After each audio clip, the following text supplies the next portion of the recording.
tells us about a mythical duelist. So what's the point of all of this? It's 101.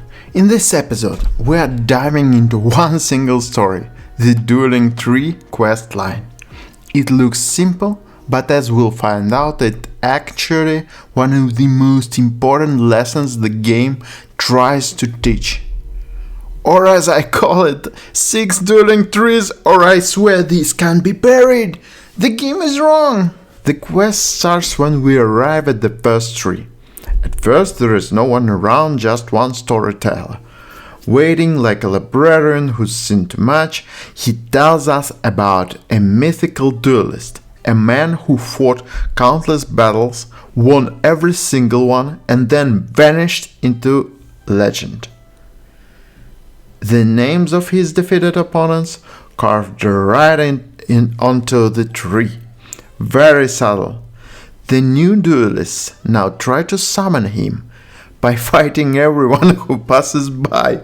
They believe that once they've proven themselves, the legend will appear. Great plan, if I fight everyone, the myth will notice me, or just come by. After this talk, 7 dueling trees appear on the map, each one, as I thought, tougher than the last. On the map you can see all the key points, 7 trees scattered across the land, each one tied into a duel. So what's the point of all of this? Not glory, not loot, not even bragging rights. The quest's real motive is one thing: learning the perfect parry. The game doesn't force you to do it every time, but it keeps nudging you, whispering, come on, hit it right, this time. Each duel is the same exam. Can you time it? It's not about reflexes, it's about a rhythm. The dueling tree is like the one teacher who never yells, never prizes you, just stares in silence until you get it right.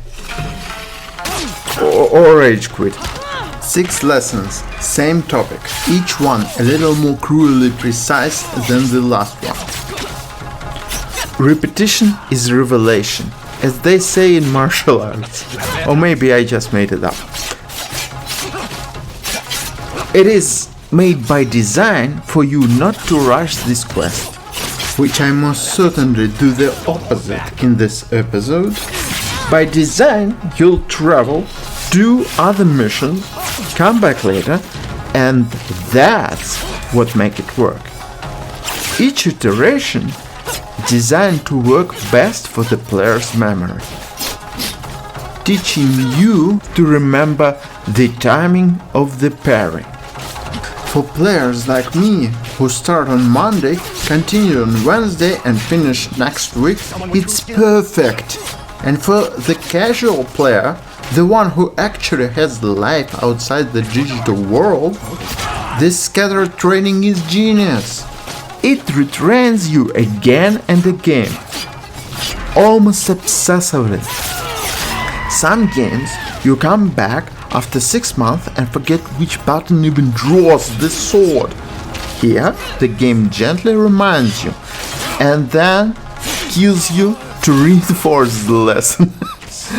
The first few duels are warm-ups, a polite handshake before the slaughter. Each opponent adds something new: a faster strike, a delayed swing, a fake out that makes you parry air like a confused pigeon. Some fights will frustrate you, others feel like butter, smooth and over too fast. But all of them build the same muscle, timing of the parry. People say this quest repeats itself too much. They say that this game teaches you the same thing over and over again. Not only in this quest, but throughout the whole game. I'd argue that's the point. The repetition is the lesson. So eager to die. It's like the musical scales for swordsman, boring until it suddenly becomes art. Another disciple. Around the third or fourth duel, I started wondering, maybe I need a better armor, maybe a stronger weapon. If I have to. No, the game doesn't care about your equipment, it cares about you. There is no secret technique, no hidden stance. You're not upgrading gear, you're upgrading reflexes. And somehow that makes it kind of beautiful. The game's saying it's not the sword, it's the hands that hold it. The beauty of this questline comes at cost. If the earlier duels were teaching moments, this one is pure punishment. It's easily the hardest battle so far, and as you can see, I tried using the same tactics that worked on previous ordinary opponents throughout the game. But that strategy, hitting through their defenses, attacking again and again, hoping to break their guard, just doesn't work here. Whatever you do, this boss blocks everything. And soon you realize your entire rhythm falls apart. The only real option he leaves you are two. First, use the power Mitsubishi.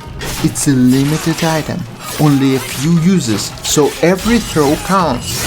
Second, wait for that microscopic window for a perfect parry and strike right after. That's it! No button mashing, no trick combos, just patience and precision sharp enough to split atoms. But as you can see, this fight feels much harder, mostly because of the two axes he wields. They're noticeably faster than the dual katanas. Or maybe I'm just imagining things, but honestly it feels like they swing twice as fast, which means there is barely any time to react, and pulling off a perfect parry here? Yeah, that almost feels like a myth. Sometimes it seems like the game is just trolling you, flashing that parry window for half a frame and then saying, nope, too late. Another disciple. The fourth boss? Though that one's a mix of a comedy and cruelty. The fight feels like it lasts forever, but now you already died so many times on the third boss that you've internalized the timing. So even though it looks harder, it actually less painful, because at last you know that a perfect parry is real. Before that, casual players like I am probably thought, is that ever working? Or game's tips are not applicable on the boss. The timing window is ridiculously tight, and missing it feels like being slapped by the game itself. So the lesson is simple: make fewer mistakes than usual. Every misstep here costs, but can be fixed by points of energy. As you can see, he also wields two axes, but this fight feels different. By now, you already know how to deal with them. You've got a better grasp of the timing, but every mistake still costs you energy, and mismanagement of the energy might cost you a fight.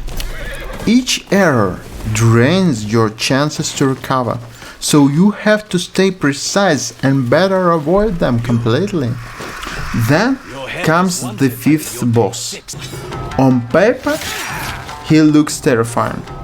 Tall warrior, long spear, fifth and the final boss. But once the duel begins, you notice something. His attacks are slower. That means more time to react, more time to feel the rhythm of the parry. And yes, the powder still works on him. In my opinion, This boss exists to cement everything you've learned so far. It's not meant to crush you. It's meant to make you realize that you've already mastered the trick. This fight isn't about survival anymore. It's about confidence. It's the game quietly patting you on the back and saying, "You've got it. Now prove it. Come on." Takezo's trees are drenched in his disciples' blood. Were they even a challenge? It's their master I want. Then you're in luck. He's ready for you. Are you another disciple? Just a vagabond, not unlike yourself. Follow the river south toward the sea. Takezo will meet you beneath the Dueling Tree.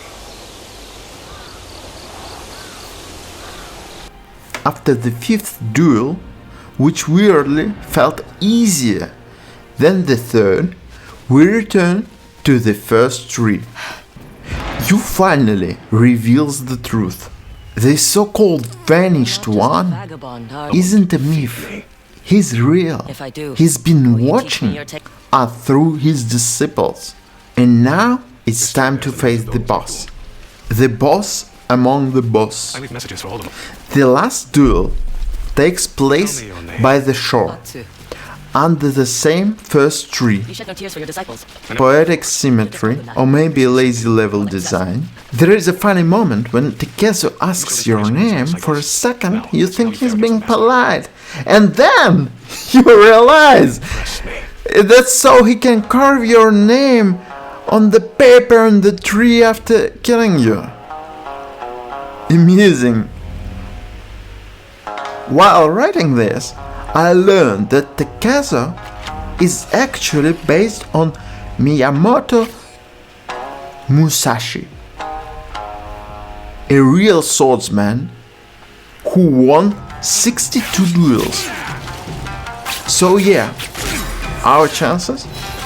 Statistically abysmal, of course from historical point of view. So as you can see, this fight is far less forgiving than anything we've faced before. Show me something. It combines every type of attack in the game. You have to parry when you can, dodge when you must, and recognize the difference in a split second. The red glint on the enemy's blade means don't even try to parry. Those strikes are unblockable. And then there are yellow attacks. The white sweeps you must dodge. You'll drop your weapon entirely, which by the way is almost always a death sentence, since you must fetch them back and the weapons are always somewhere behind you in a blind spot. In this fight, I managed to come up with a new tactic. During the duel, I started using fire arrows to apply damage over time. It's risky, but sometimes the enemy just can't avoid the burning effect. That little slow burn really helps. Once we finish the first phase, the fight changes completely. He stops, looks at us, and basically says, "You're good enough to fight me. But let's see how you handle this." Then he throws away his weapon, grabs a simple stick, and keeps fighting. Yeah, he literally downgrades his gear just to prove a point. And that's when you realize what this duel is really about. You might think this phase would be easy, but it's not. I lost a ton of HP simply because I didn't take that stick seriously. I made a lot of mistakes, but eventually I pulled through somehow, on the first try. At the end, he doesn't die. He doesn't even fall. He just steps back, nods, and says, "You've mastered the trick." And that's where the Dueling Tree questline finally ends. You unlock a new ability, the Dual Katana Spirit Attack. But more importantly, you gain something that the game can't explicably teach. Real timing. The funny thing, in the midst of a fight, he somehow forgot the whole thing. "I will beat you with a stick," and grabbed the katana, which is a cheating. And where is his so-called creativity? You might expect an epic reward, a new weapon, a glowing sword, or maybe spiritual enlightening moment. No, the only reward here is mastery. You don't just press the parry button anymore. You start to feel it, or he will make you do that. The duel is brutal. If earlier bosses needed 2 or 3 perfect parries, now you'll need double that, and with the precision of a Swiss watch. It's just you, your sword and timing so tight it could slice atoms. The fight juggles 4 types of attacks: normal, parable, unparable, and disarm. Basically a rhythm game in disguise. When you finally win, you don't kill him. You just win him enough to earn a nod. He's something like, "You're ready, you know the trick." And that's it. Your reward? The dual katana spirit attack. Sounds cool, but what you really gain is understanding.